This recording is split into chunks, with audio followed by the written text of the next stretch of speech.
పట్టెడన్నం కుక్కకై నువ్వు చచ్చిందాక మర్చిపోదు అది. కుక్క అదేమన్నా మంచిదా? కక్కి తిరిగి తినేది కుక్క, అసహ్యమైన జీవి అనుకుందాం. కానీ విశ్వాసంలో పట్టెడన్నం దానికి అయ్యి చచ్చిందాక గుర్తుపెట్టుకుంటుంది. ఈరోజు అన్నం పెట్టి నువ్వు 5 ఏళ్ల తర్వాత కనపడు, నువ్వు కనపడితే నీ వాసనను గుర్తుపట్టి అది తోకూపిద్ది నీ దగ్గరికి వచ్చి.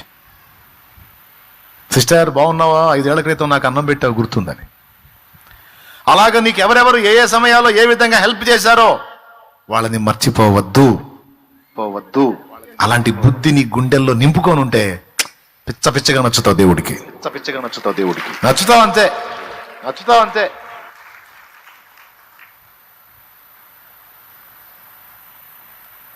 కృతజ్ఞత చూపటం అంటే చాలా ఇష్టం ఆయనకి.